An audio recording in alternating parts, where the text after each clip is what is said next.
everyone, this is Debbie from Project 39 Mini Albums, and this is the tutorial on how I made our camping, hiking, let's just call it outdoors photo journal, because there's room for photos, there's room for journaling.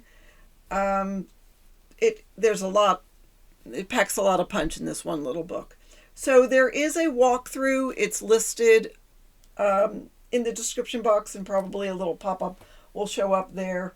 So go ahead and look at the walkthrough so you can see what is all in it, and then come back and here is the tutorial on how I made this. I did use a cinch to put it all together.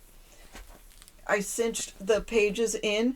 Now, if you don't have a cinch, you can bring it to the nearest office supply store.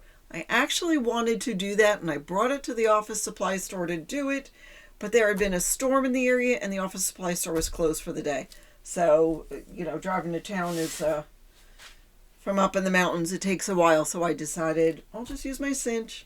I was trying to show you guys how you can get it done if you don't have a cinch, but anyhow, check out your office supply store. You can get everything together, put it all in order, bind it with binder clips and make sure it's in the exact order, bring it to them and they can do it. It's less than $10, I'm sure, to put on a couple of binder rings or spiral rings or whatever they call it. But anyhow, let me show you how I make it. Let's get started. All right, let us start out with our chipboard. So you'll need 5 pieces of chipboard. You'll need 2 that are 6.5 by 9.5. You'll need one that's 6 1/4 by 9.5. You'll need one that is 2 by 9.5 and one that is 1 by 9.5. So I've already cut those and I've already put score tape on the back. So let's start with a 6.5 by 9.5.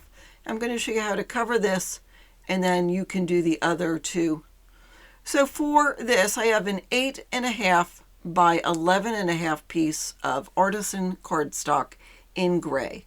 I'm also using spacers. When you order a set of spacers from Country Craft Creation, you get 2 that are 1 inch by 12 inch and one that's 1.5 by 12. So for this part of it, we will use the 1 inch spacer on both the top and the bottom. So as I said, I've already put down score tape, so I'm going to peel off the rest. I've already started peeling some off. And I am going to put it up against the side of the spacer and then right to the top, making sure that everything's lined up against the edge of my scoreboard. Now I'll remove my spacers and take my bone folder and burnish real well. I am using the artisan linen cardstock because it works very well. It's 87-pound weight and it works like butter. If you haven't tried it, you need to try it. Okay, I'm going to take my bone folder and I'm going to run against the edge of my cardstock with the chipboard facing down. I just want to make sure I can see where the chipboard is underneath my cardstock, and it'll help me get a nice fold. So now I'll use my surface and push my cardstock down, use my bone folder to burnish real well, especially at the sides. I'll burnish on both sides. Here I'm using the edge of my table to push down and burnish.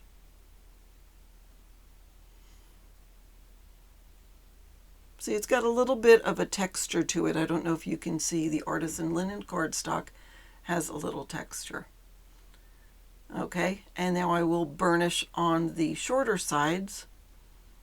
Use my bone folder to burnish real well on both sides. So now you see we've got squares on all 4 corners of our cardstock. I'll go ahead and take some scissors, and using the score lines as a guide, I will cut those squares off. Try to stay right on those score lines and you'll get a nice even cut. So I'll just cut all 4 of those off, and then we'll move on to the next step.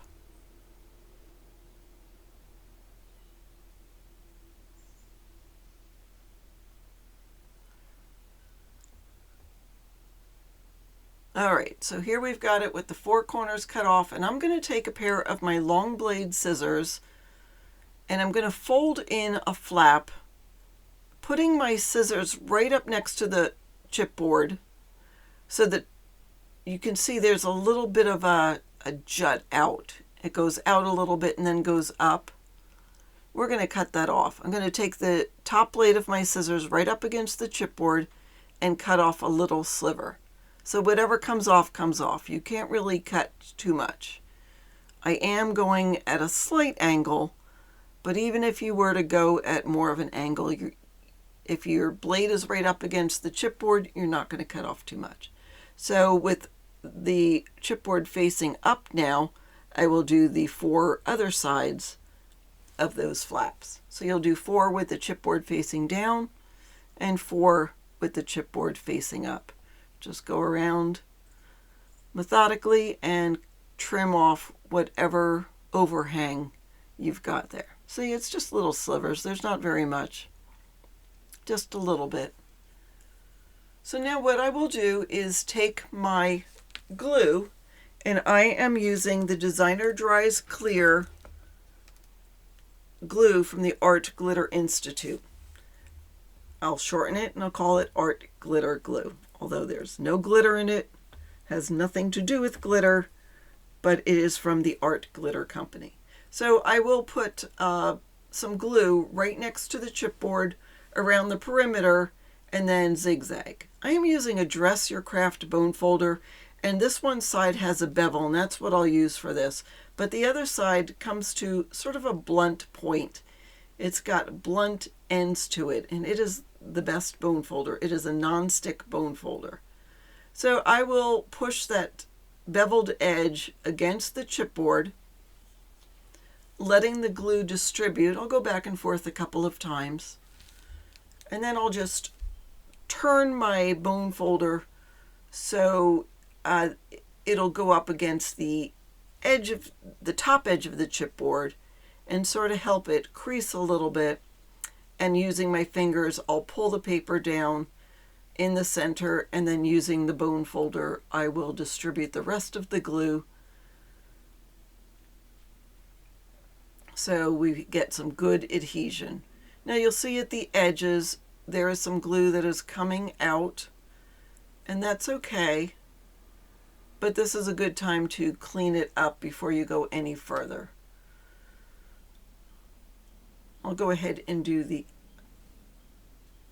I'm going to clean it up now, just so it doesn't get messy and get all over your cardstock. So I'll take another bead of glue right up to the edge of the chipboard, around the perimeter, and zigzag. You don't need a heck of a lot. This glue will absorb fairly quickly, and the fibers of the chipboard will intermingle with the fibers of the cardstock and cause a good permanent adhesion. The Designer Dries Clear glue from the Art Glitter Company is permanent, water-based, non-toxic, and it dries acid-free. So it is a perfect glue to use for this project or for any paper crafting projects. So now I've taken the 2 long ends and adhered them, and now I'm doing the 1 short side. Wipe off the excess glue if there is any. Burnish real well. And then I'll do the final short side, same as I've done the rest of it. Just add my glue, burnish real well, pull it down, distribute the glue, and you have a beautiful cover.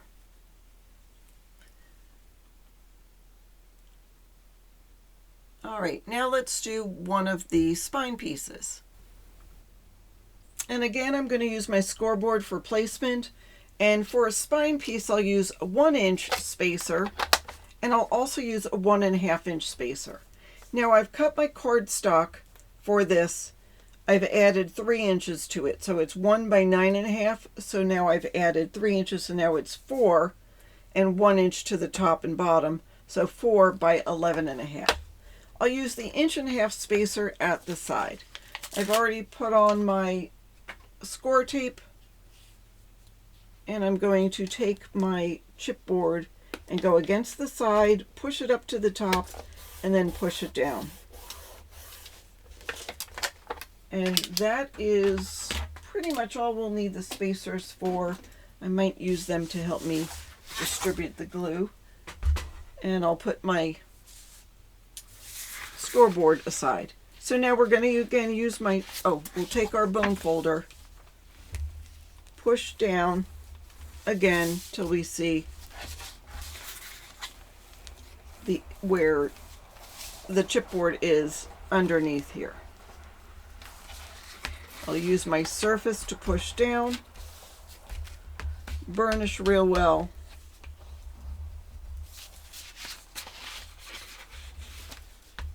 and do that to all 4 sides. We'll do the small sides.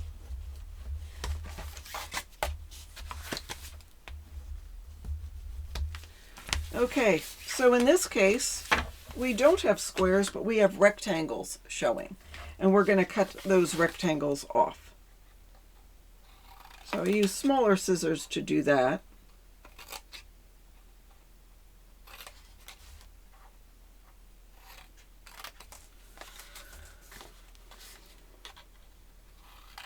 Just cut off those rectangles using the score lines as a guide. I try to cut right in the center of that score line. Doesn't always work perfectly, but that's what I try. And then taking my other scissors, I'll again fold the tab in, go up against the chipboard, and cut off a sliver of my cardstock to prevent any overhang.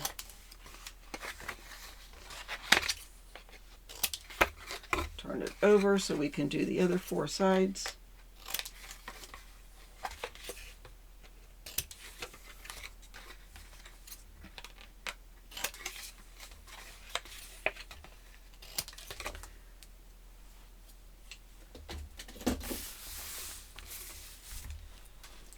Okay, now for the spines, we're just going to do the short sides. So I'll add glue next to the chipboard, use my bone folder to burnish, fold it down,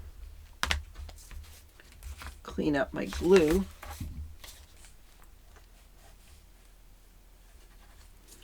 do that with the other one. I have way too much glue here. So I will just take my old flannel shirt, that is what I'm using, and just clean that up. And then before I let it dry, I'm just going to go up against the edge so I can see the chipboard. So let's do that to the other covers and get our 2 spine pieces and 3 covers and get that all. All right, now we're going to put everything together. So to put it together, we're going to have them all with the chipboard side down, the cardstock side up. And from left to right, they're all 9.5. So we're going to do 6.5, 2, 6.5, then 1, and then 6.25. So let's start with 6.5 and 2. I'm going to use score tape, and I'm taking my hinge, and I'm going to put score tape right at the halfway, around halfway. Doesn't have to be exact. And I'm not going right to the bottom. So we'll put score tape on both sides of our hinge. Since I'm going to work on the left side first, I'll peel off that score tape. Now for this, so I'm taking one of my spacers just because it's a straight surface. I'm going to put this about 1/8 of an inch away from the edge of the spine. And I'm going to take my glue and make a line. The reason I'm using the spacer is so I can draw a straight line. Now I'm going to fill in. I don't want to go really over the score tape. If you go over a little, it's okay. But so I'm putting some glue on there. All right, this is my 6 1/2 inch piece.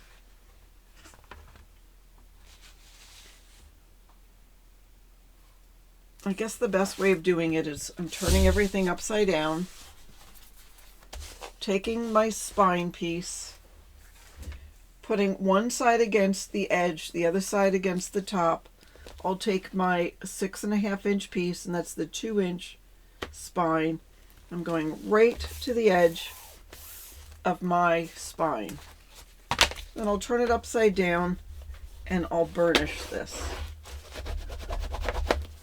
So we want to adhere the score tape as well as where the glue is. Just distribute that real well.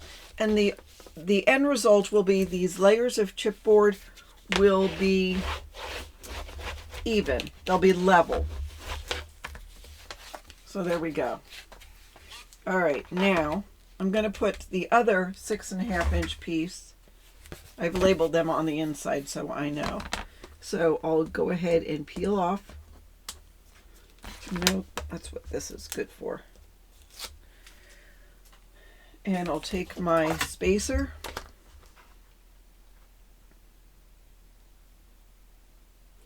I'm about 1/8 of an inch away. Sometimes I'm a little closer. It's just I know this glue will come out fairly thick and I don't want it to get too close to the edge of the cover, the chipboard cover.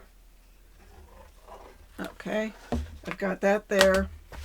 So I want this to be even. There's not that much room here, but there's enough. So I'm just going to go here, get to, there we go.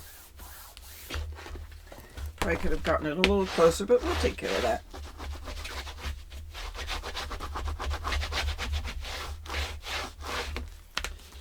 All right, now we need the 1-inch spine, and I'm going to do the same with the score tape. I'll put score tape on both sides, burnish real well.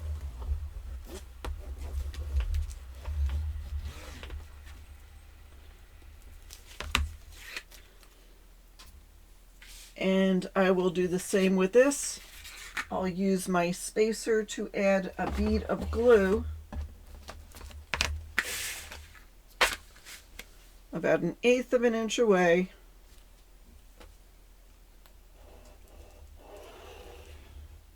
If you can draw a straight line with your glue, you don't need the spacer.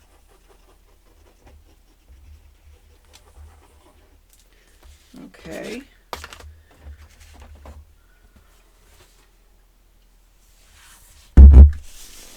I'll put that up against the side. Sorry if I was off camera. The top to the top. And push that down.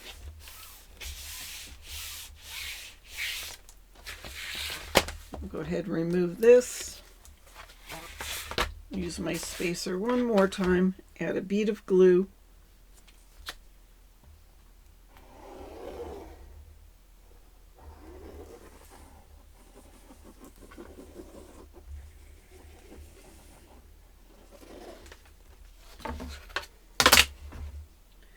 Now I've got my 6 1/4 cover.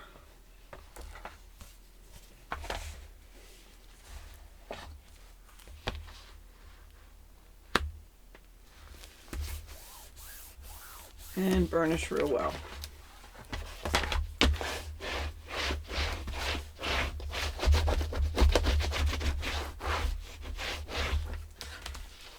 All right.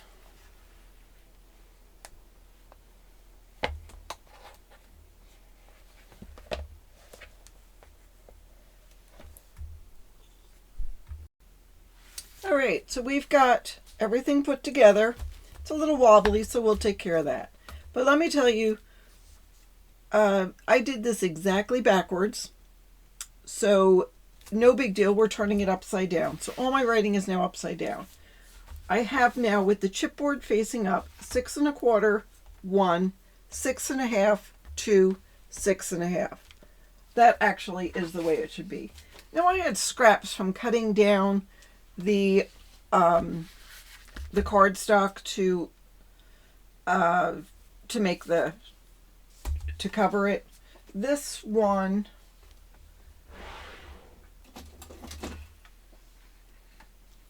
is 3 1/2. This, and then I cut it down to about 9 7/16. So it's just a smidgen less than 9 1/2. And I'm going to glue this piece on here.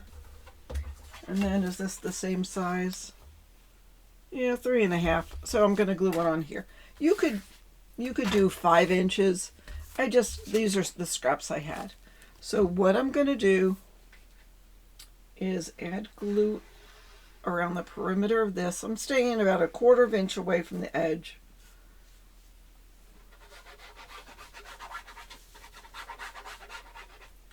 And I'm adding glue here because I want to make sure it gets nice on the spine. Now there's no hinge to this, so it doesn't have to be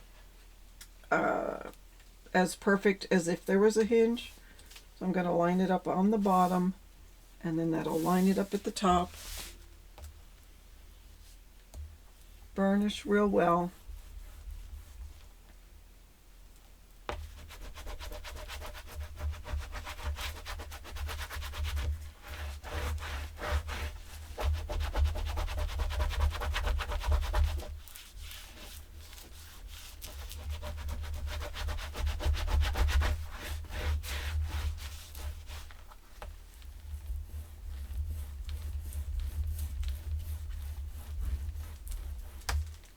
And then we'll do the same for this one.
All right, so you notice when I burnish, you can see faintly where the chipboard is. After it's dry, I'm going to take my blunt edge of my bone folder and push where the pieces begin and end as I slowly raise this book.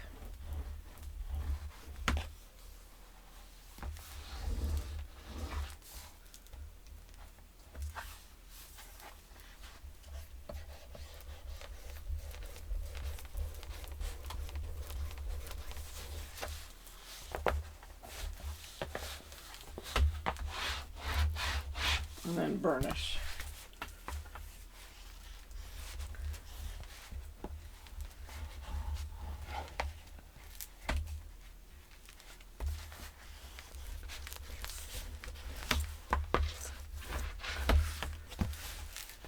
So there we go.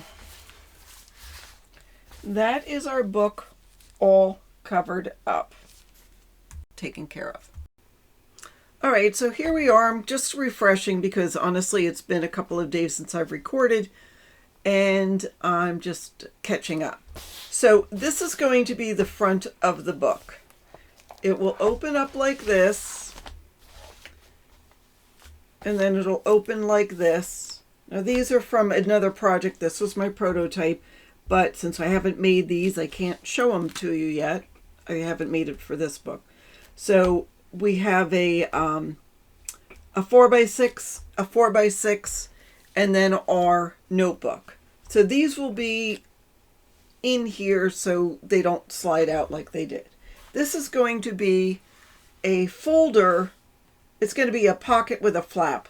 So it's a folder, and if I have one nearby, it's where you can put the little brochures you get from the parks. I don't have one nearby.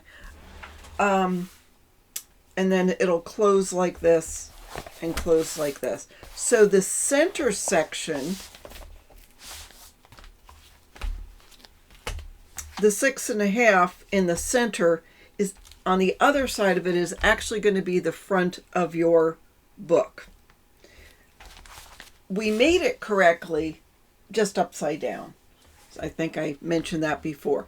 I always put little arrows so I remember that that's going to be the top. And I do that even if I have not made it upside down. So what we're going to do next is we're going to make the pocket and the flap here. We're going to cover these. We'll decorate that too. We're going to do the inside. We're going to cover these and make holders so our little 4x6s stay in place and our notebook stays in place. So let's work on our flap and pocket next. Okay, so for the flap and pocket for the inside pages, you're going to need a piece that's 6 1/8 by 8. I just made it 1/8 of an inch smaller than the size of the book, just so we have a little extra breathing room. And you'll need a piece that's 9 1/8 by 3 3/4. The 6 1/8 by 8, I'm actually going to put the 8-inch side at the top, score it 1/2 inch, and score it 3/4. I'm going to have a little bit of a gusset because if you're like me, you will collect a lot of the brochures from the parks. Or whatever you end up using this book for. This is great for other memorabilia as well.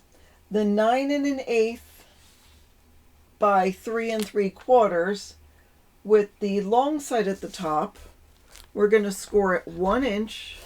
I'm sorry, 1/2 inch, 1 inch, 1 1/2. I'm going to rotate 1/2 inch, 1 inch, 1 1/2. And then I'm going to put the short side at the top and simply score at 1/2 inch. Now, it's not going to be a true gusseted pocket. It's going to be sort of an accordion pocket, but it's going to bevel. I'll show you what we mean.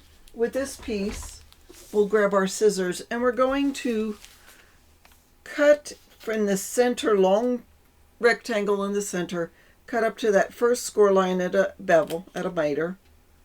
And then we're going to cut across all 3 of these score lines with a very slight bevel. I'm 32nd of an inch over that score line to meet to where I cut. So again, we'll cut at an angle and cut. So now I'm going to turn this over. I'm going to take the first score line, fold in, burnish, fold out, burnish, fold in, and burnish. We'll do the same for here. We're going to fold in, fold out, fold in. I'm going to take this bottom flap, I'm going to fold it up. Now this one's going to stay on the outside, and it's probably easiest if we glue this first before we adhere it. So I'm just going to add a little dot of glue here at the bottom, and we'll let that dry there. Hold it. Actually, I'm going to get some clips.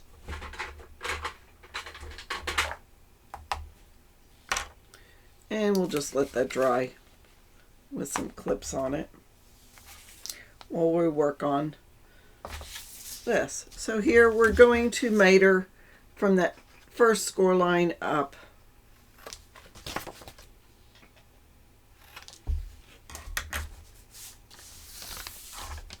And fold on both those score lines.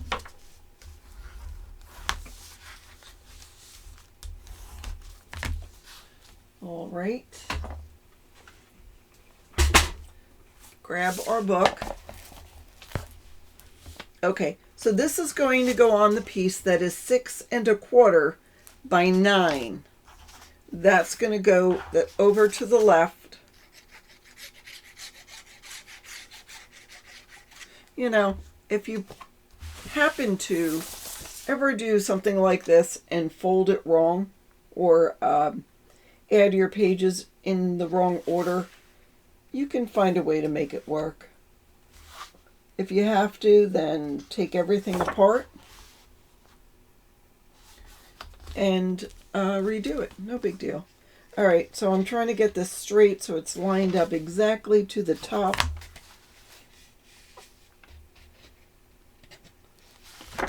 And once I do, I will varnish.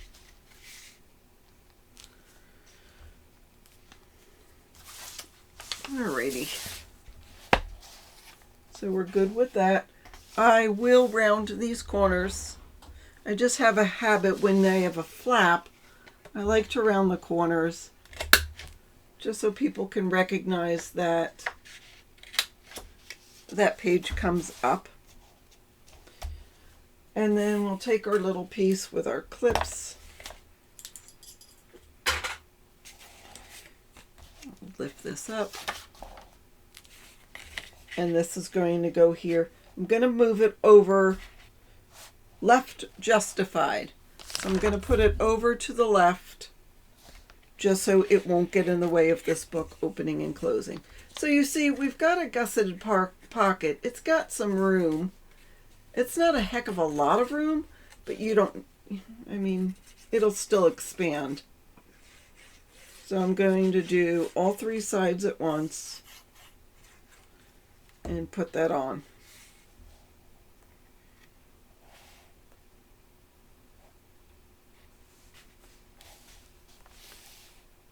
Lining it up real careful with that very bottom piece.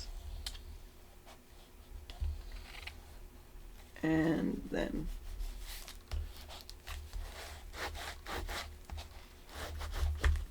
burnish a little bit just to make sure that glue adheres before I move on. So I will use circle closures. I just drew 2 circles so I remember when the time is coming to do that, so I will make the closure. You could use a magnet if you wanted to, but I like the decorative element of the circle closure. So now let's cover this part and get ready for these to hold our little books. That will be next. I'll cut the paper and we'll do that. All right, so from the 12-inch piece, this one has the s'mores and the tints on it on the other side. But I liked this background for underneath everything. I wanted something without a busy pattern. So I cut it just a little bit smaller than 6 1/2. So it's about 6 3/8. And then I cut it, this one piece, about 9 3/8. Then from what was left, I cut a piece that is about 1 3/4 by 9 3/8. And then with what was left over, I'm leaving that at 12 inches. It is about 3 5/8. I'm putting the 12-inch side at the top, and I'm going to score it at 1 1/8 and 1 1/4. I have a very slight gusset here. And then I'm going to score it at 10 3/4 and then 10 7/8. So another very small gusset. Now, I could have trimmed it down, but there was no need to. I'm using this for this one page, and it'll give me some extra room to glue. So I'm going to very carefully fold and burnish on those score lines.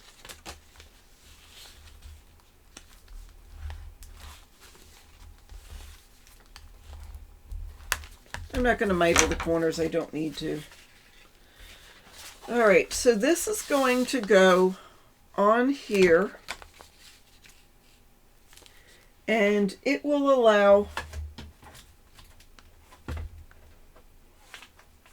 for our book, for the last page of the book, to slide in so it will hold it.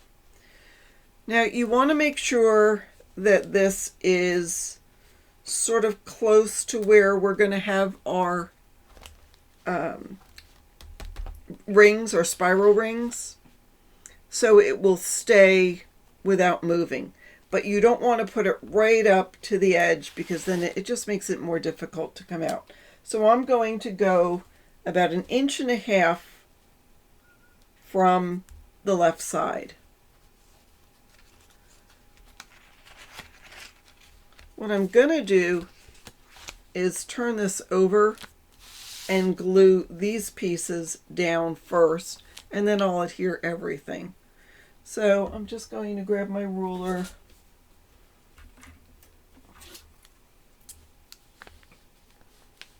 Make sure I'm 1.5 inches here at the bottom. I'll glue that, and then I will glue the other piece.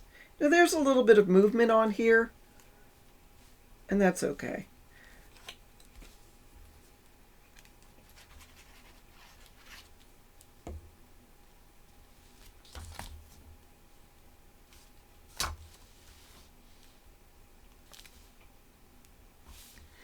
Inch and a half, perfect. Turn this over, and I want to glue it 1.5 inches here.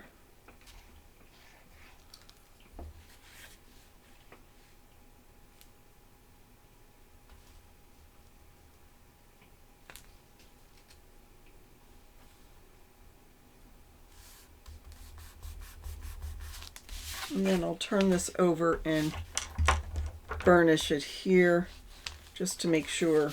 I'll go underneath, just to make sure I have it. All right, and then we're gonna adhere that to here. Do I have the right? Yep, this is the side of the bigger one. So now I'm going to adhere this.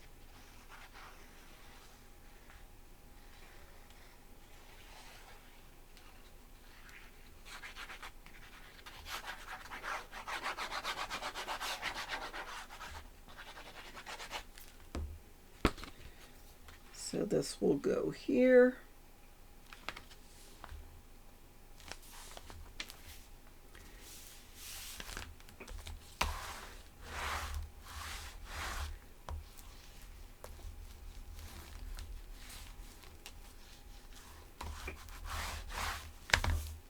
Okay, and so that makes it that when we get the book done, it will slide in there and just sit tight. Now, that was easy. Now we're going to do this part.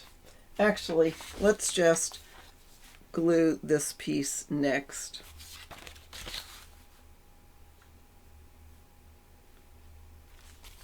Just so I get it out of the way and I don't use it for something else.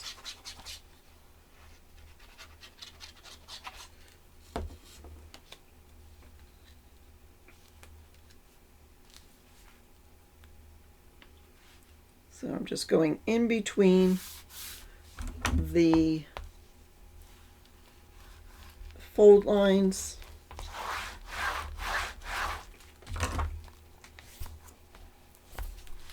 Okay. So now I have a piece here.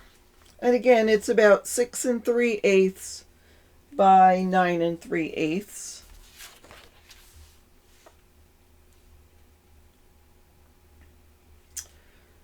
And I have 2 pieces left over from cutting that, both this one and this one. So I'm going to use these. So these measure 6.5 by about 2 5/8. So these are going to be used to hold these guys. That came out of a pocket. To hold these guys in. Now this one I'm not going to have a gusset because I don't want them to come out as much. This book, I figured you might take it out to write in, but these wouldn't come out. So we won't have a gusset. So since these are 4 inches, I'm going to make this 4 1/8 just to give you a little room to slide it in and out. So I'll give you the measurements of what we're going to score. So we're going to score these with the long set at the top at 1 1/4 and 5 3/8.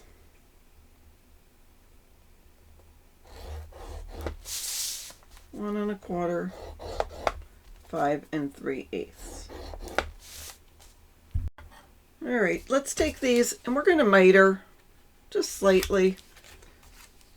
I know they're bigger gaps than normal, but there is a reason for that. And I'm going to give you an option.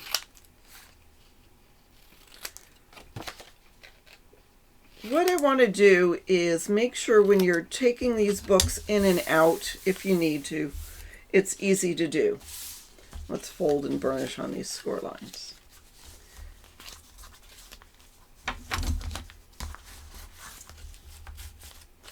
So option A, all right, this is what's going to go on the page. We're going to go again 1.5 inches from the side and 1/4 inch down or 1/4 inch up, and the books are going to slide in to there. I got out my spacers and my scoreboard just because I wanted a surface. So we're going to be 1.5 inches from the side. If you don't have the spacers, you can just measure.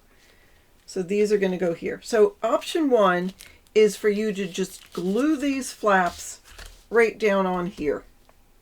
That is the easiest. So you would go, these are 3/8 of an inch, 3/8 of an inch from the top, glue this one flap, and then let it come down. And this one, 3/8 of an inch from the bottom. You can turn it upside down if you wanted to. Glue this flap down, and then you're good. And it'll be fine. Again, you're not going to take these books in and out very quickly. But I sort of want my little flaps to be hidden. So I'm going to cut. I'm making a mark here.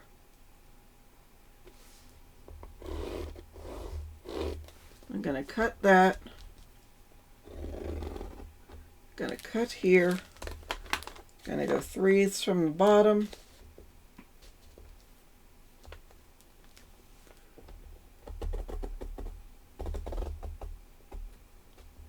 Cut there. And cut there. There's 3/8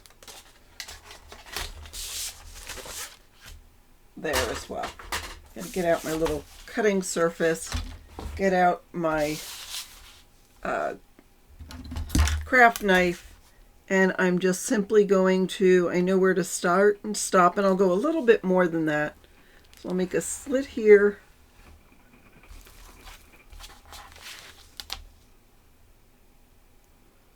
Slit here.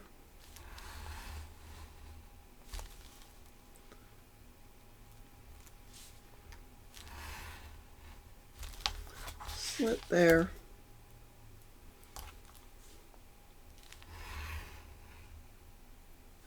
And a slit there. That way these flaps won't be in the way. So since we've mitered, it goes on pretty easily. If you need to make it a little longer, that goes there.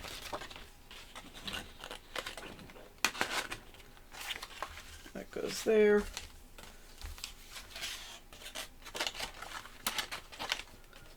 That goes there. And that goes there. So here's the underside. And what we're going to do is just glue these down.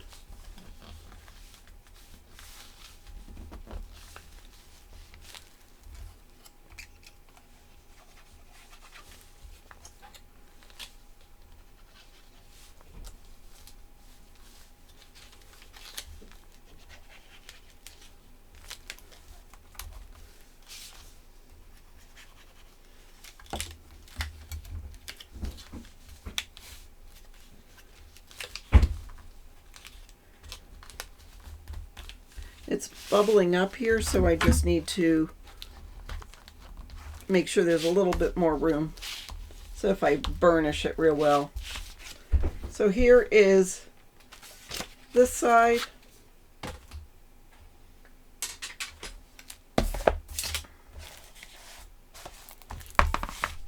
And I'm simply going to glue this down on here.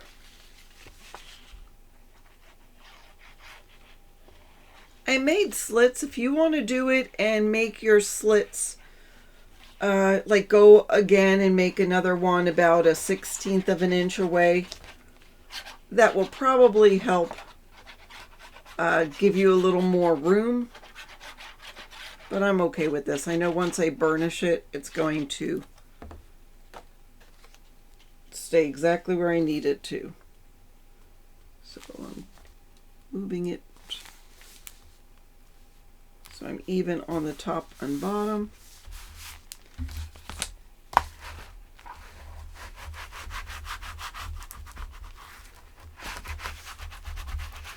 Now for whatever reason these are not exactly even. I don't know.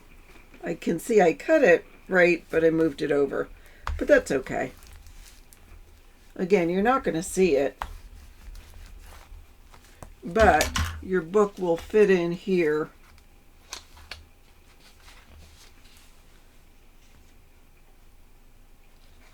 carefully.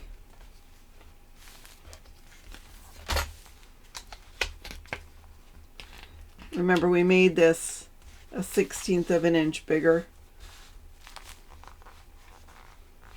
So that'll stay like that and it won't move. I mean, you know, won't slide out of place. This will go like this and this will go like that. So there we are with those slits. Now we're going to make our books. All right, so first of all, our books are going to be, the little ones are going to be 4x6, which makes it easy because now you can take your 12x12 papers and cut 6 4x6 pieces out of it.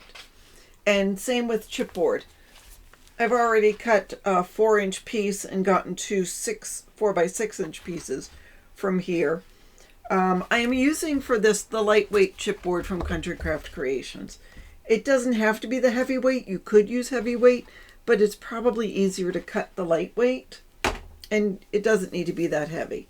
So I've already gone and adhered a piece with the tent and a piece with the little trailers onto 4x6 chipboard. I'm going to take an emery board and go around the perimeter and just wipe off some of the, I could see it better, some of the pattern. This is where the Country Craft Creations paper really shines because it takes to distressing real well.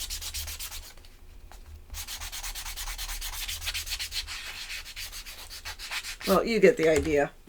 I'm going to wipe off the dust. I'm going to take some ink. I'm using Lost Shadow. You could use Hickory Smoke. I'm using gray. I mean, I always use brown or black. And I just decided I wanted gray because I've got gray as the base color of my book. And there's gray tones in the paper. It doesn't take to where I didn't distress it. So I just like the look of edging it.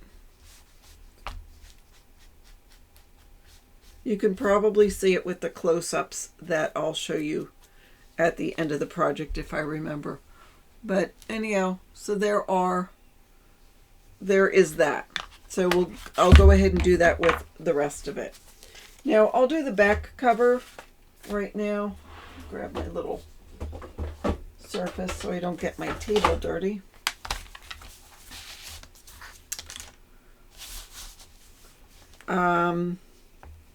So I've cut 4 pieces from this paper, and I figured I would use this on the inside of the book because that is what I've used for the inside of the covers, the front covers, and I use that for the inside of the back covers, and then this on the back. Now you're not really going to see this because it's going to be tucked in, but it's best to use glue here as opposed to any kind of tape because it'll give you a chance to move it. And if you for any reason had to cut it, it's easier to cut it with the, if you had tape underneath this and you're trying to distress it, you're going to see the tape. The tape's gonna, you're going to feel it because it's still going to be sticky. So anyhow, there's one.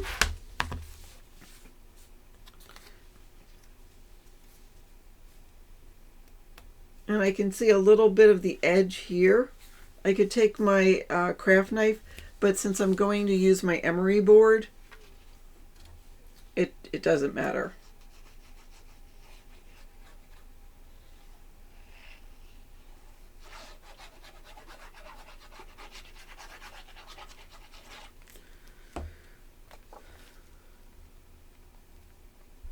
I'll put that on there.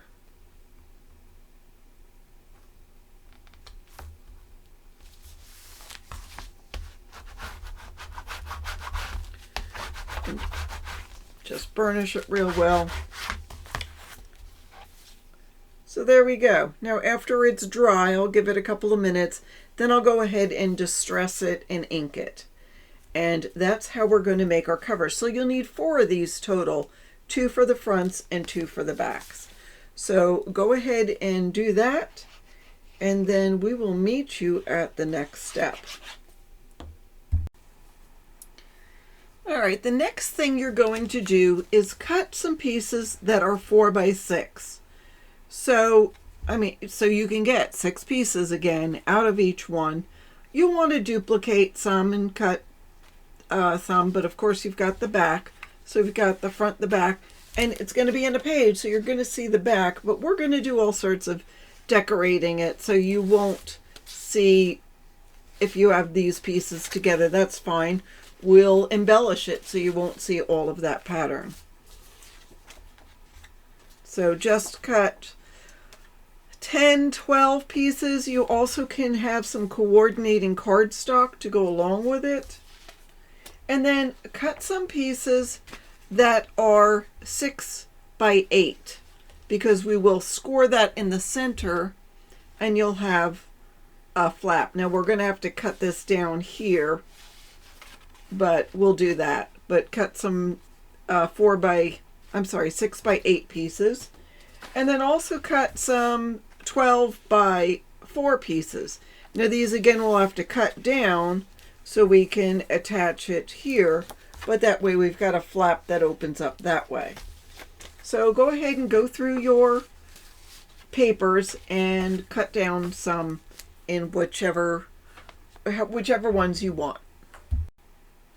Oh, and you also could have pieces that are smaller than 4 by 6. For instance, if this was a cut apart, we could put this in on a page just by itself. I'd have a little bit longer, maybe 4 inches at the smallest, but these were scraps and I'm going to use it for this side. So I've also fussy cut some of the images Here's some of the tents. I use my punch to make a tab. So we can put that, either we can add that to the top of a picture or we can put it at the side. I also fussy cut this piece out. Not fussy cut. I just hand cut that so that can be, you know, to go along with that. I mean, it would be better if it was plain white paper, but whatever. I cut out the border strips. I'll use that. I cut it 6 inches because we don't have anything bigger than that. Or you could fussy cut those if you wanted to. I also cut out all of the cut-aparts. Now this one goes landscape, and the back side is this, which is okay. I mean, that's what we have scraps like this for. Excuse me. But we could put this on a page, but you're like, okay, but a lot of it's going to get hidden with the rings. Well, that's okay. Then we'll get a scrap and put a scrap on it and attach it to that. So then the rings, the holes will be here, and then there is your page. So you could do things like that. Or this we can use as a pop-up in a card or in a page. We'll pop it up like that, or a flip up. You could either fussy cut this, or this could be a flip up if we fold that in half. The image is sort of too big to have as a flip up, but we could maybe use this side. I don't know. I'm not sure what I'm going to do with this one yet. This one I decided I'm going to put on the cover of my larger book, so I'm going to put this aside for later. Oh, there's another 3x4 cut apart, which again we could take just a scrap of paper and attach it to that, and the rings will be in here, and it'll be a sort of a half page. So don't forget to do that. Cut different sizes as well. Okay, so let's talk photo mats. So the simplest is just to cut some cardstock in a quarter or half an inch, depends on how much of a border you want, bigger than what your normal photos are. So if your normal photos that you're going to put in this book are 4x6, you're going to have to cut them down. But if you have 3x4s, then you could have 3.5 by 4.5, which I think is approximately this. You could just have a plain piece of paper. You could take a pen and make a border around it. You could use a die, maybe a frame die that has a stitched frame if you want. I played with some ink and decided to make some different sizes of borders on some of my white cardstock. So this measures 2¼ by 2¼ so that would be for a 2x2 photo. And again, I just played with inks that had the same color palette as what was in the collection. I had greens, pinks, and some teal. And I just, again, played with ink. That's one's a little bit messy, but I could cover this if I wanted to. Here's a couple more. And it's got sort of a painterly look, which matches the feel of our pattern paper. So I'm going to use these as some of my photo mats. Let me show you real quick how I made them.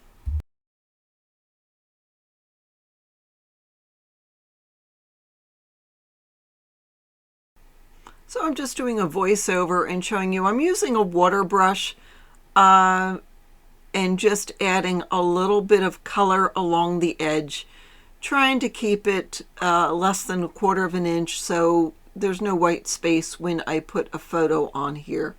And then I just dab it in places.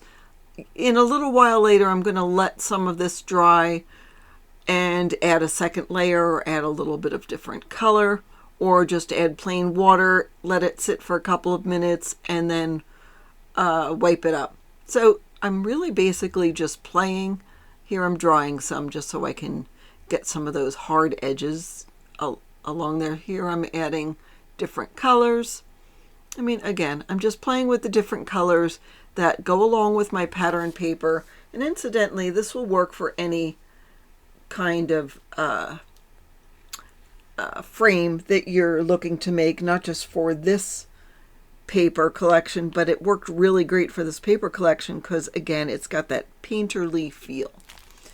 Again, and the photo mats are 1/4 of an inch or 1/2 an inch bigger than what my photos are going to be, and I based that on the size of photos I can print out on 4x6 paper. So I can do on 4x6 paper, I could do 2 3x4s. I could do 1.5 by 2s, 1.5 by 4, you know, just whatever you can collage and get out of 4x6 photo paper. I wanted to take a second and show you about collaging photos onto a 4x6 photo to get printed, because I talked about different size photos, and I want to show you why I talk about that.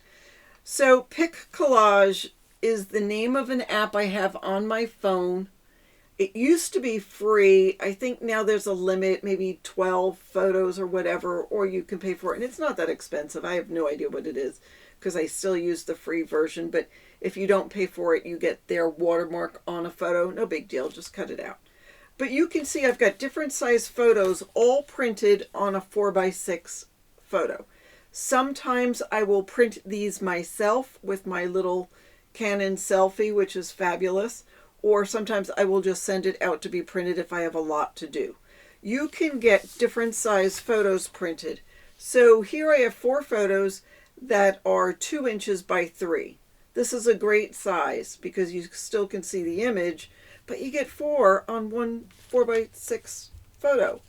Or you can do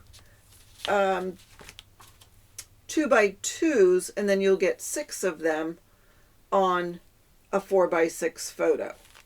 Or you can do all sorts of weird sizes. I think, you know, just choose 7 pictures. You choose which 7 pictures you want, and then it'll resize it. You can shuffle it and change it if you wanted this picture of Yellowstone geyser, whatever that one was. If you want that smaller, then you can shuffle it and it'll do it smaller. So if you want, there is my Instagram for my travels, just in case you want to follow my travels, no big deal. But the 2x2 is really a nice size for a book like this. I mean, look, you could put this photo of there onto the little photo mats that I've painted. Yeah, let's cut it and put it down there. When you print it, you could have the white border if you want, or choose not to. But here, look, we'll put those on there. And then there we go. Fabulous. It's easy to do, and it's a nice little photo so you can remember the trip, and you don't need all 4x6 photos. If you had 4x6 photos, you can trim it down.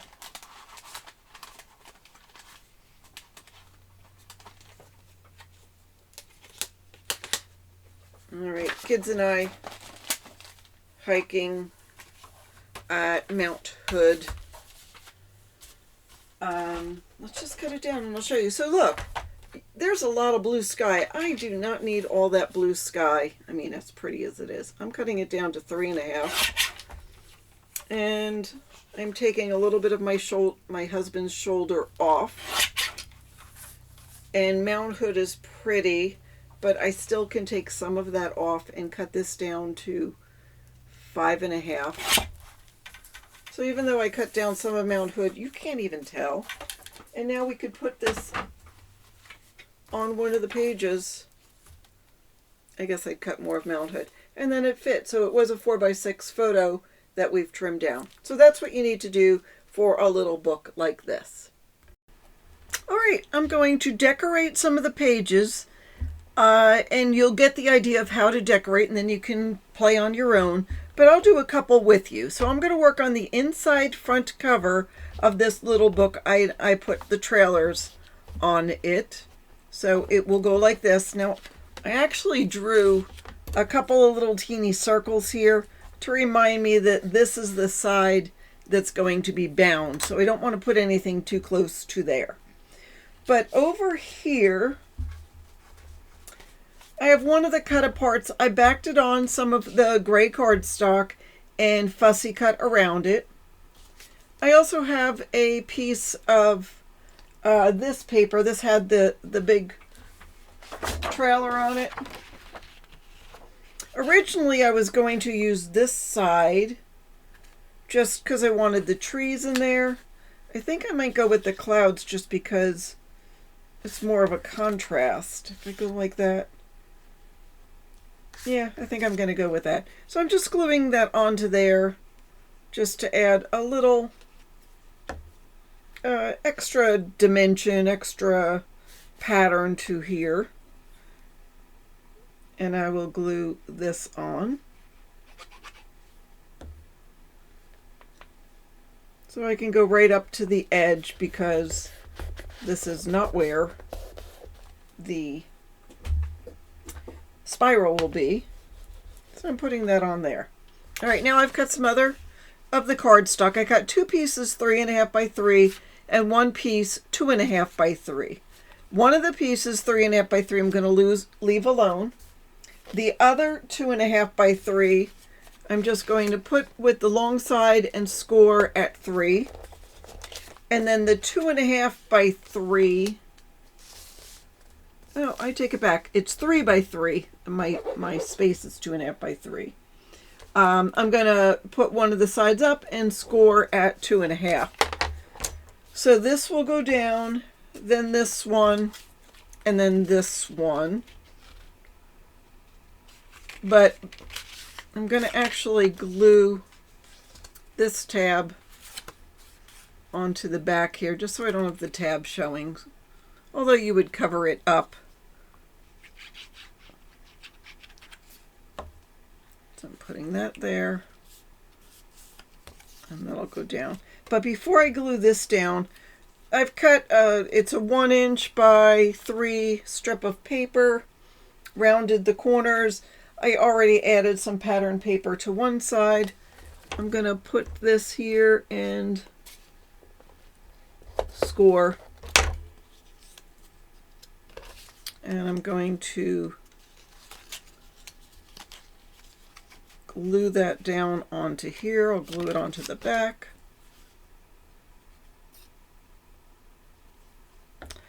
I need to fix my glue situation.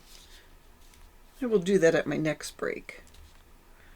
All right, I centered that and put it on here. I had this little broken magnet.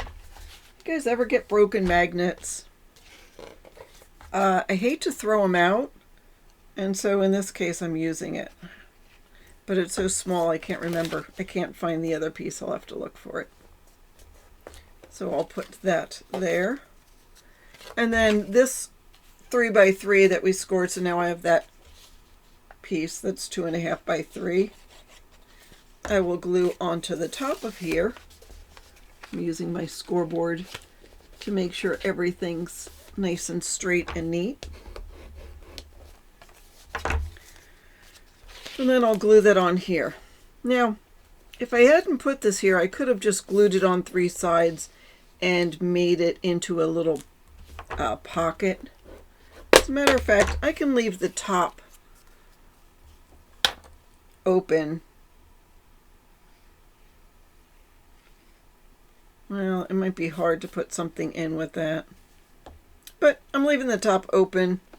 I'll put it down here. Don't forget, we're going to have the spirals. I don't want them to get in the way. So this will go here. And then I have cut other papers.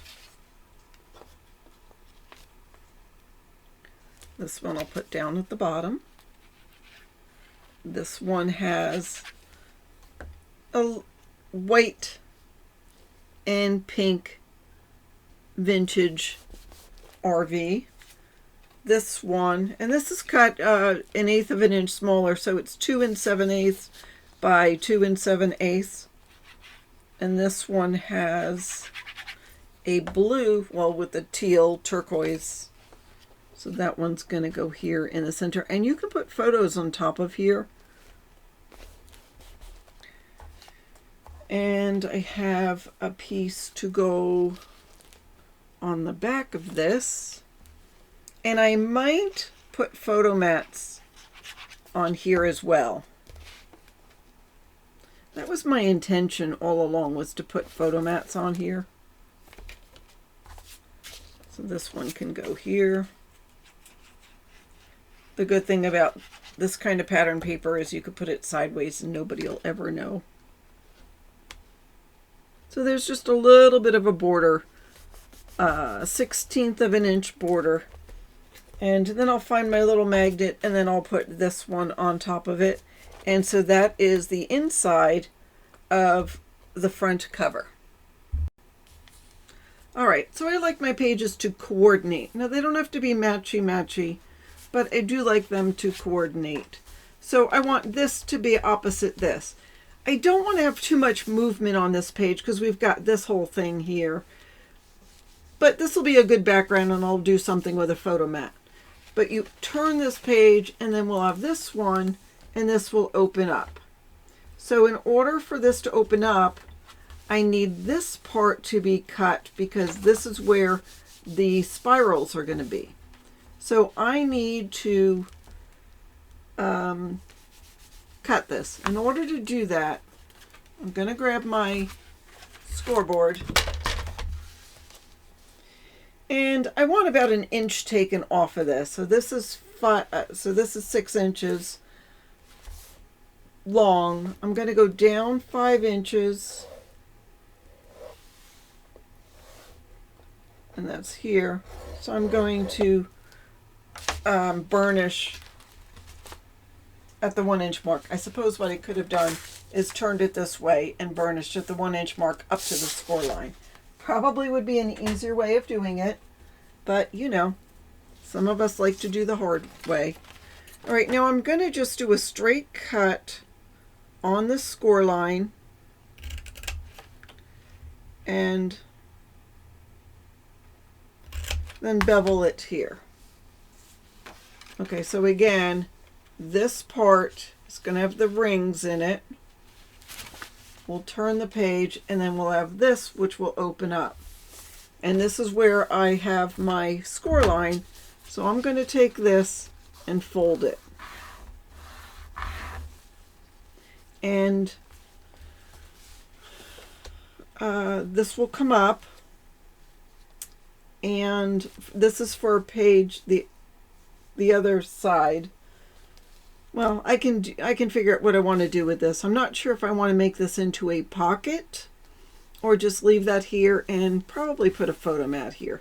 It's probably what I'll do because it's a very small pocket and I don't want anything to happen to it. I'm going to cut this down just a little bit.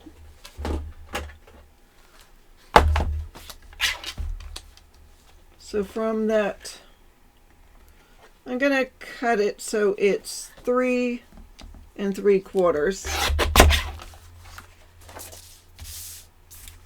And I'm doing that so when you see this page, you'll know it lifts up, and I'm going to round the corners. So again, I like to round the corners so you know it's a flap. So that is for that page, but let's decorate this first to sort of coordinate with that. All right, so what I have is I cut this from, it was a scrap. I'm going to take that and just adhere it here.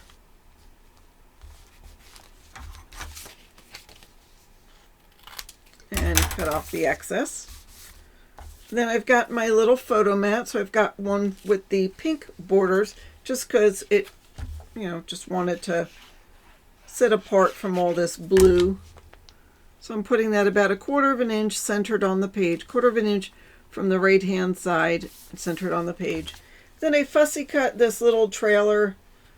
I'm going to just add a little bit of glue on the side and bottom. I'm going to put it about 1/4 of an inch from the edge because that's where the spirals are going to be, so you won't see it. So it's sort of a little tuck spot. You can add your picture in here. Again, this is not put down, so you can put it in. And so that makes a nice little page. So then this will open like this, and now we can play with this. All right, so we have this side. I've decided I'm going to cut this off. I just can't make it work. So that is off, and that's okay. And then for here, so I have one of my little painterly mats, and I put it on here, and it looks still a little bit too busy. So I'm taking another white photo mat, putting it underneath, so it sort of looks double matted, and I like that.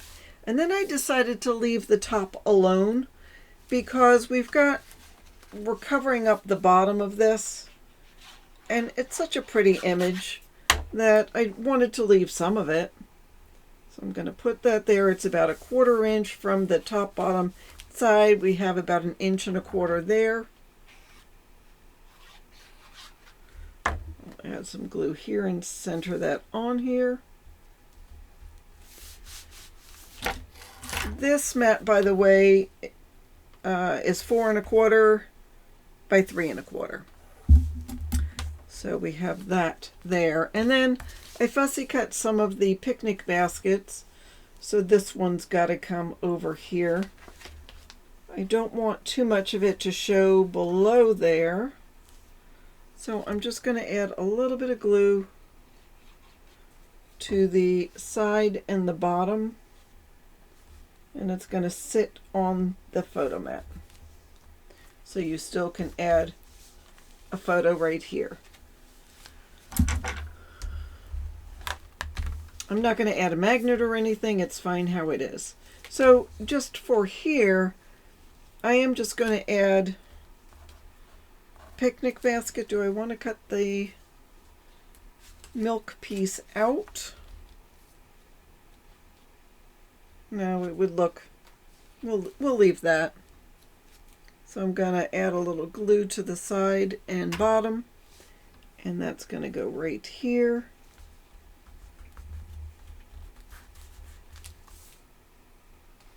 And I suppose I could make that a tuck spot and add in something bigger than that.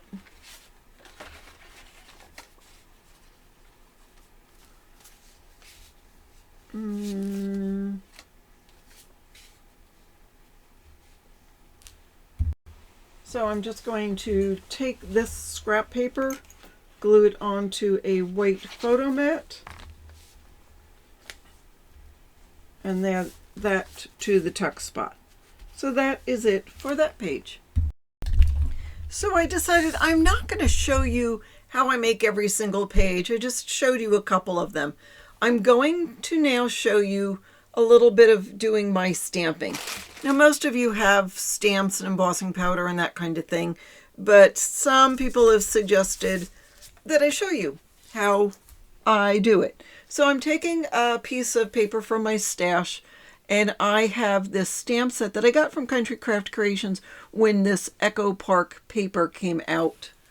And this one has a little tint in it, so I thought that would be perfect. So I'm just going to stamp a row of tints. Obviously, I'm not using a stamping platform. I am just eyeballing it. I am just doing a row of stamps along the edge of this. After I do that, I am going to add some embossing powder. Oh, by the way, I used Versamark ink for it. Then I use embossing powder, flick it off, and then I heat set it. So this one page that I'm doing is just sort of tone on tone, and you see the embossed image on top of the paper. It's a very subtle look, but it adds a little bit of texture and pattern to the paper. Now on this one, I'm using my little Stamp Buddy. Actually, somebody sewed that for me. It's got cornstarch in it. And I'm using some Distress ink in sort of a mint green color. And then I'm using the Distressed Glaze from Tim Holtz. I got this from Country Craft Creations, and it's going to set the ink. So I'm just showing you, I do the one row and then I take another one. This one I decided to use a different color. So I'm using a denim blue, I think it is. I don't know if I like the extra color. I think if I did it over, I would just use the one color just to have more of a subtle look. I seem to like that. So this is me just showing you exactly how I use my stamps, embossing powder, and ink to make some coordinating paper to go along with this collection. All right, so let's talk about the larger, I'm calling it a journal that's going to be in the back of the book. Now, it could be a journal or it could be more of a scrapbook and you use more pages that you decorate to put photos on. I like the idea of having room to write on for sort of a camping or hiking book, because you might want to use it again as a journal. Okay, we went here on this day and the flowers were lovely or whatever. Or the way we're going to put it in the book is we're going to separate it in sections, and you could have one section of places you've stayed at and sort of a synopsis of that, people you've met and their contact information, or a wish list of places you want to go, or whatever, whatever you want to write about. So I have this blank journal in my stash. I'm guessing it's got 30 pages, just because that's what they all seem to. You can pick up one. Now this size of this is 5.5 by 8 3/8. I've seen other ones that are around the same size. So just make sure it's going to fit in the book. So I am taking my craft knife, because I don't want this cover. I'm going to give it my own cover. And plus I'm going to separate the pages. This one is sewn in. You might get one that is stapled in, which is so much easier, but actually a sewn in journal is better. And if you don't have a journal, you could just take copy paper and fold it in half. I would take groups of maybe 5 pages and even score it and put it together that way. So I am going through and cutting off the stitching about every other one here. I've opened this up to the inside and I should be able to easily pull up the string.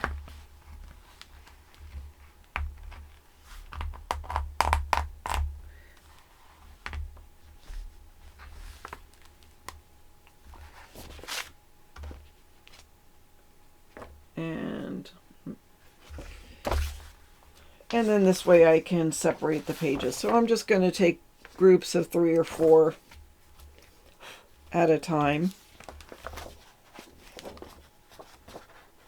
Just pulling off the rest of these threads.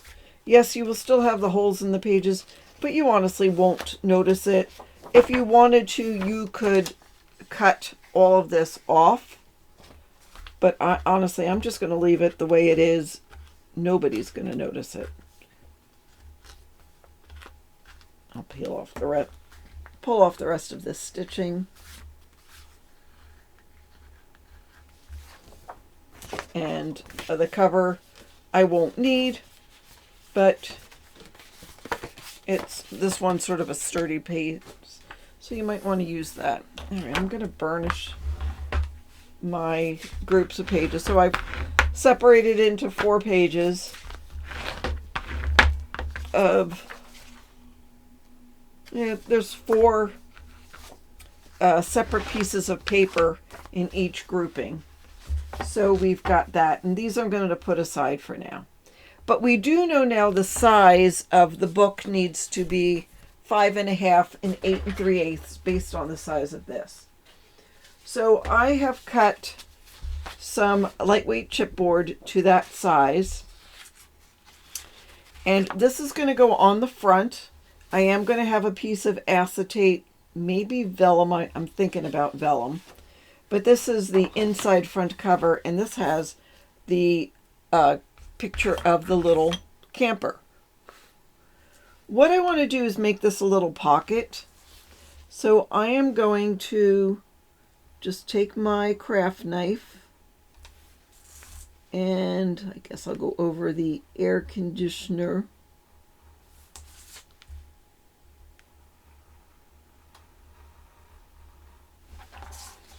And just trim this. You know what I should have done first before I did that? Is get some heavy duty packing tape and put that down. It has some glue on it, but that's going to be glued down. And now I have to start over. This makes it just a little bit stronger. You could put a couple of different layers of the masking tape on. But whenever I use this technique that I cut into the page, I just like to make sure it's strong. So now I'm going to go about 1/2 inch from the edge. I don't want to go all the way to the edge. Just about 1/2 inch. So now this is open, and that's a pocket. I think I'm going to take my ink and ink the top of that.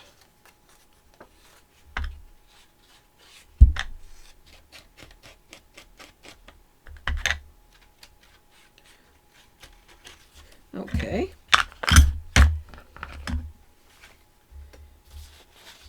And so now this will be glued down onto my chipboard, and I'm not going to glue. I'm going to leave this area without any glue. I am going to glue it down here.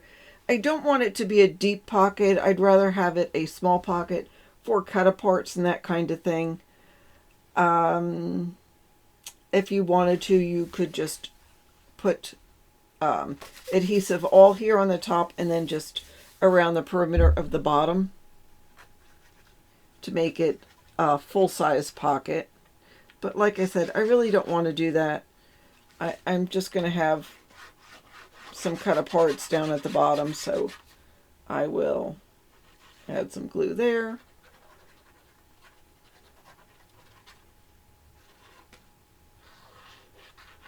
And glue there.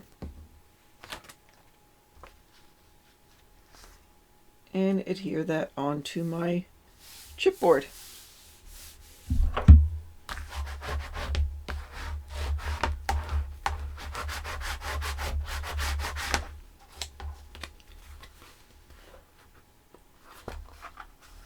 All right. And so we've got it so it is a pocket right to about this halfway mark of our little camper. So that's the inside cover. This is going to be the outside cover, so I'm just going to add a bunch of glue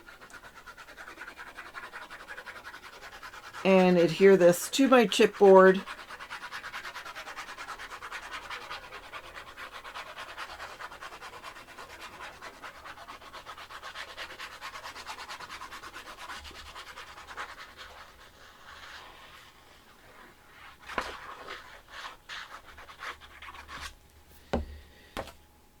Now this one is a little larger, and I did that on purpose so I could cut it down and get a nice edge.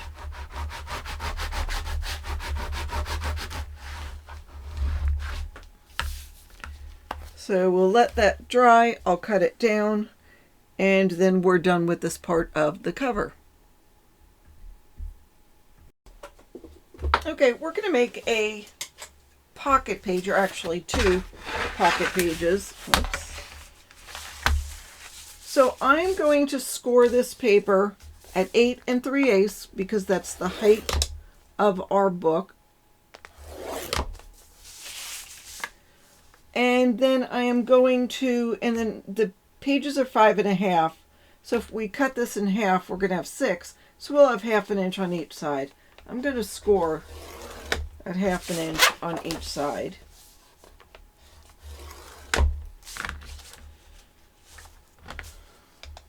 I'm just scoring where this, or noting where that 1/2 inch is, the center, and I'm going to cut it.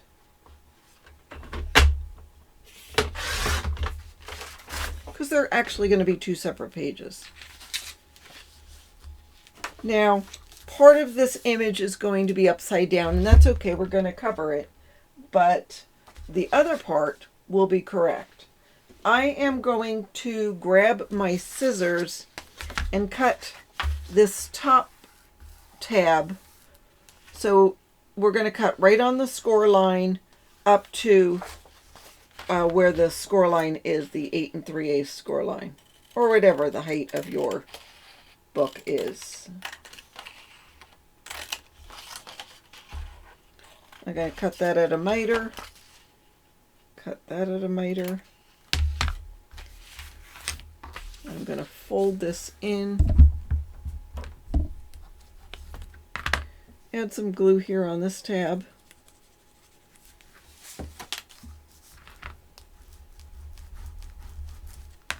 And so now we have a page with a pocket. And like I said, we'll take care of this. So I'm going to take a little bit of scrap paper. Going through my pile to see what I have. We have this. So this is 5 1/2. I'm going to cut this 5 1/2.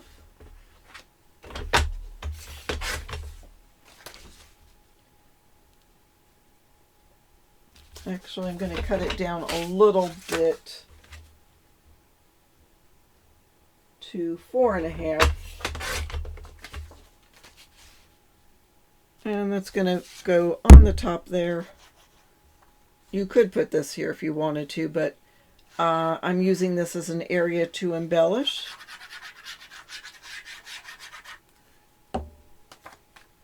So I'm just going to put it like here. Now you can see some of the little trailers up at the top, but you can't really tell what they are. So if that bothers you, then cut this piece. Don't cut it down to 4 1/2. Just keep it the size. It's whatever you left after cutting down 8 3/8. I'll show you what I mean. We'll do it. We'll do this one. I'm going to cut down on the score line up to our horizontal score line. I'll fold and burnish this. Whoops. We'll add some glue.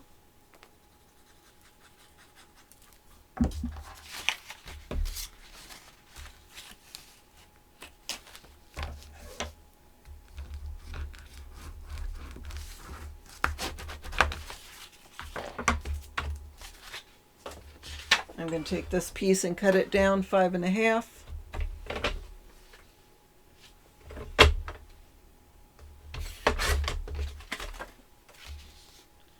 And the height is perfect. You won't see any. Do I want to do it this way over here? I think I might. I will.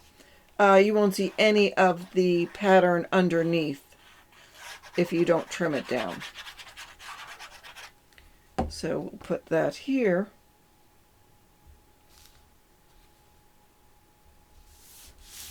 But you're going to say, but Debbie, it's open on the side. How can it be a pocket? Because this is where we're going to put the binding. So it will be closed. So it will be a perfect pocket. So we're going to put this in the book and we'll decorate a couple more pages. Okay, so I've cut, my paper is 8 3/8 by 5 1/2. I've cut some of the decorative paper at the same size, 8 3/8 by 5 1/2. And what I did is I actually cut it 8 3/8 and then 5 1/2. So I would have sort of like a cover, the journal pages, and a back cover. So I put on this one, I put a little side pocket with a piece of ephemera. And so I'm going to show you how to do that. It was simply a piece of pattern paper 2 inches. This is the back of the patterns and tags because you get 2 of those. So I used that. I like these colors together. And then once you put some ephemera on it, it just looks pretty. And if you were to add other, I don't know, brochures or whatever in that side pocket, it looks nice. So, again, 2 inches, and then I scored it 1/2 inch on one long side, 2 short sides. I mitered it, and we're going to glue this down first, and make sure you've got the right size sides. And again, if you're not sure where you're going to put your holes, just sort of draw little holes. You can erase them before you put it in, although you probably will cut it out, just so you know what side's going to have the holes on it. So I'll add some glue to this 1/2 inch tab and put that on my paper. I'm going right up to that edge and a little bit beyond. I'm going to burnish this, open it up and burnish it here. And then I have a piece of tape, and I'm going to add that onto here. Oops.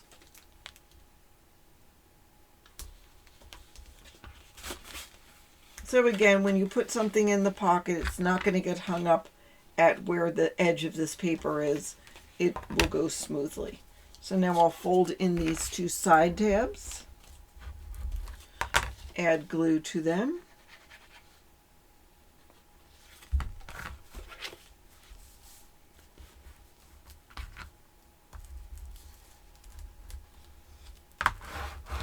and there we go. Now this one, of course, will go this way.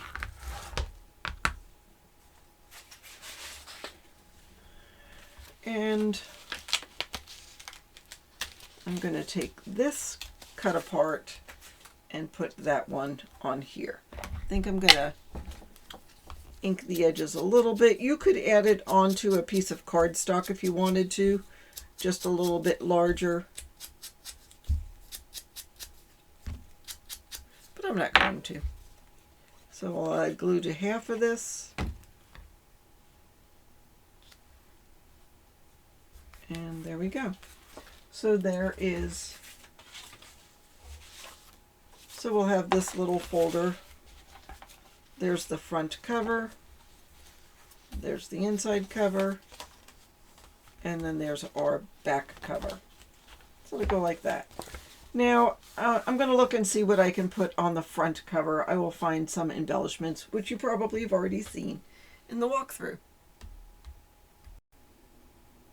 Okay, so I've cut, my paper is 8 3/8 by 5 1/2. I've cut some of the decorative paper at the same size, 8 3/8 by 5 1/2. And what I did is I actually cut it 8 3/8 and then 5 1/2. So I would have sort of like a cover, the journal pages, and a back cover.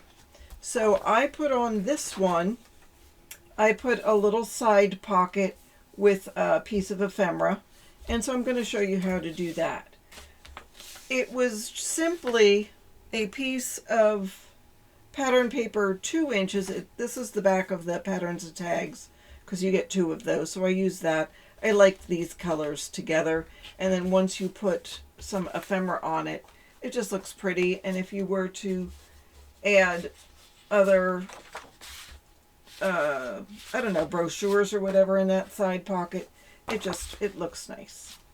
So, again, 2 inches, and then I scored it 1/2 inch on one long side, 2 short sides. I mitered it, and we're going to glue this down first, and make sure you've got the right size sides. And again, if you're not sure where you're going to put your holes, just sort of draw little holes. You can erase them before you put it in, although you probably will cut it out, just so you know what side's going to have the holes on it. So I'll add some glue to this 1/2 inch tab and put that on my paper. I'm going right up to that edge and a little bit beyond. I'm going to burnish this, open it up and burnish it here. And then I have a piece of tape, and I'm going to add that onto here. Oops.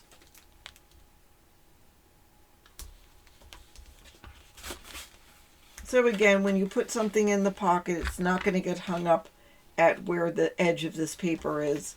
It will go smoothly. So now I'll fold in these 2 side tabs,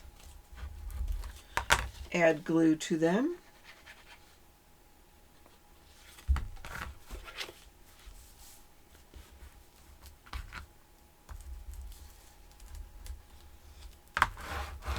and there we go. Now this one, of course, will go this way.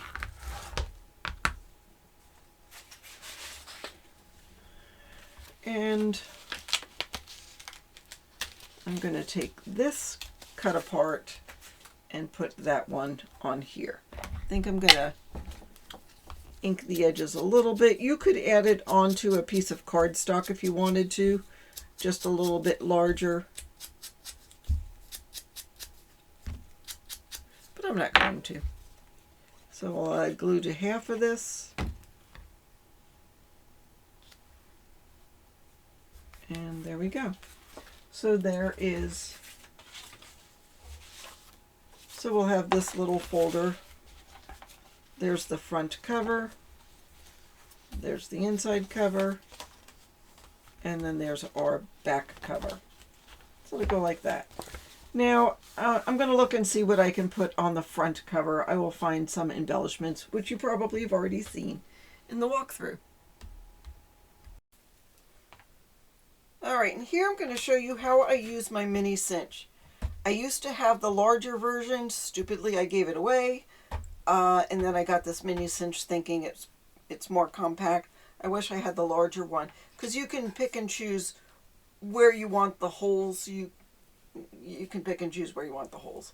So anyhow, this is my cover. Of course I have acetate on the front, but here's my cover. This is the side we're going to put the holes in. The smaller piece is easy because I can just line it up. This is 4 inches, so there's a 4 there and a 4 there. I just line it up right there.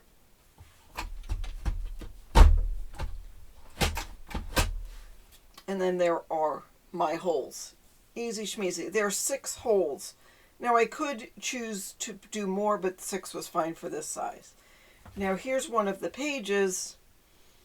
This is the side that the holes are going to go on. Just verify it before you punch it. If you've got any cards, any pull-aparts, any ephemera that can come out, take it out before you punch it, because it might get punched. So here I'm going to put it in, and then there are my holes for that. Now for the larger piece, so this is the back of the book. So for the larger piece, obviously I have more than 6 holes. I don't know if you can see that, just trying to get it. So let me show you how to do that. Okay, here's one of the pages. This has the pockets. I took out the ephemera that's supposed to be in the pockets. Now for this, I sort of made a little sheet on here. So this is 8 3/8. I took a piece of paper that's 8 3/8. I folded it in half. I put a line where the halfway mark is, because now I know that's the center. And then I just take my little piece. This is smaller than 8 3/8. Yes, it is. It's 7 3/4. For whatever reason, it's a smaller page. I'm not sure why. It probably was a scrap I wanted to use. But I center this centering piece on the page. This way you don't have to worry about fractions. And then there is a piece, it says center right there, so we know that is the center. So again, I center my little sheet onto my piece. I wish I had one that was not a weird size. And then I take my little measuring piece out and make my 4 my first crush, and that's got 6 holes in it. But I want, for this one, I want 12 holes, so I'm going to need to get 3 more on each side. So for my machine, I move it up and I know that I need 3 more holes on each side. So this one has a little tool that I can push down when I know where I want it to go. Make sure this is pushed up against the back. And then I have 3 holes on this side. I'll turn it over. And this helps keep things in place. And then I've got my additional hole. So I know I did go through the pocket, but that's not a big deal. I knew I was going to. So that is how I do that. Do I have any others? Well, this one is, again, not a full size. But I take my little measuring thing and just center it. I just eyeball it. It doesn't have to be perfect. And that's where the center needs to be. I move it up 2 holes because I know that's how many I need. I turn this over. My last hole is here.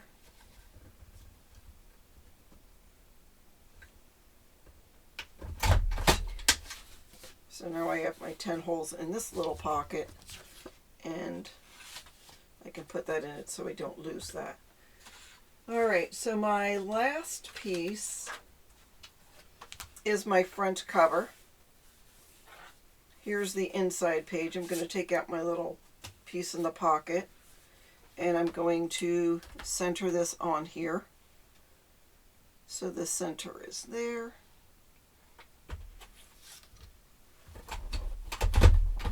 So this has the chipboard on it, so I do it a couple of times just to make sure all the little pieces come out. I know I need to go to that second hole. Push down my stopper. And now I turn it over. See, sometimes it doesn't cut all the way through. That's why I go up and down a couple of times. It's no big deal. It'll come out eventually. And I did just sharpen this.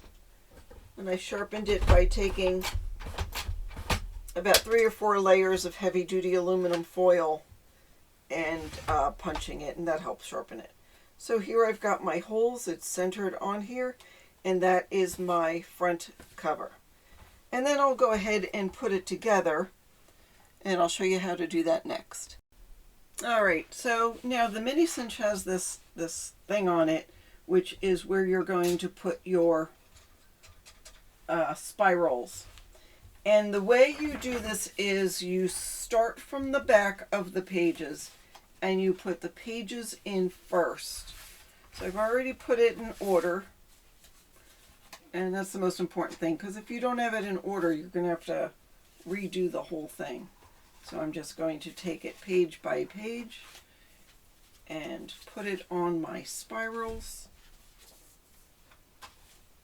making sure I get everything oriented properly.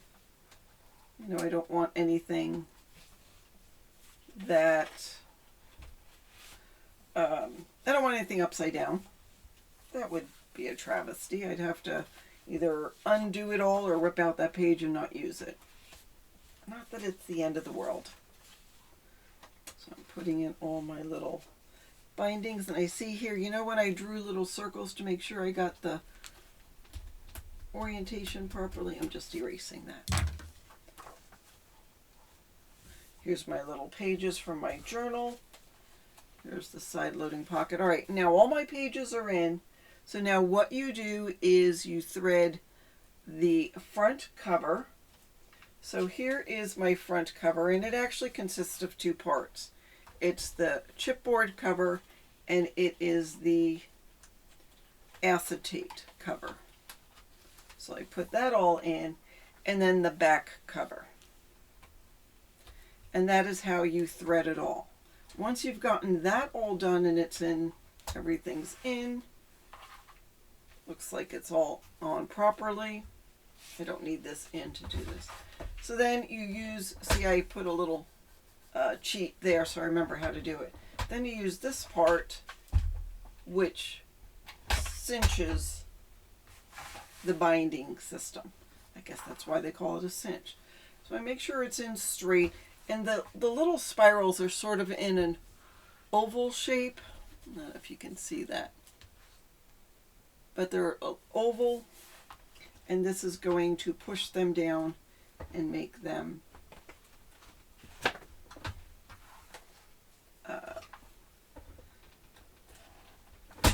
more rounded.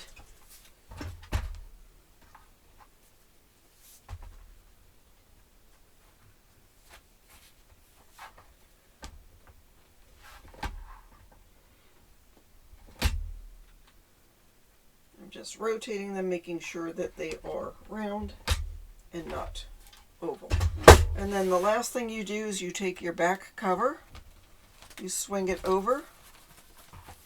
You're manipulating all your little pages now, and then we put it to the front, and that is how you bind everything for your cinch. Now, all right, before I put everything in, I want to show you what the covers look like. So the inside of the book, we've got this with the circle closure. Then here is the spine. Here is the place for the two small albums. There's the spine. There's a place for the large album. And then on the cover, we've got the piece with the tent, the spine, this gorgeous mountain, which I still need to add a title to, or you don't have to, the spine, and then the back cover. It's the same as here. I just cut down to the bottom of the page. Here I went to the top of the page. So it looks like two different pages, but it's the same. So now let's put in our books. So here is our main journal. This is the back page, and this is going to go in here. Here is our Glamping Queen. This is the back page, so that will slide in like that. And this is the back page, and that will slide in like that.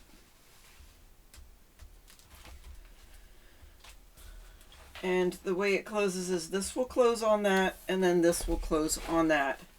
And there is our book. To embellish the book, I just had this in my stash. It says Explore. I toyed with putting all sorts of different things on here. I mean, it probably took me an hour to just decide that I wanted to keep it simple. And I had this Explore in my stash. You could use Cricut and write out Explore if you wanted to, or you could just leave it blank. There is nothing wrong with leaving it blank because the imagery on this paper is so beautiful. Another thing I did was add a little dangle to the corner. I used this gorgeous charm that matches the collection. I just added a couple of little dangles to that. I didn't want it to be too crazy. To add it, I used one of these Tim Holtz ring fasteners that I've had in my stash to the spine paper before I put it on. Just using, it's a brad, so you just make a hole and put it on. And then I put this on a lobster claw jewelry fastener. Let me see if I can show you. Just a lobster claw fastener, and so that way you can put it on, take it off at your leisure.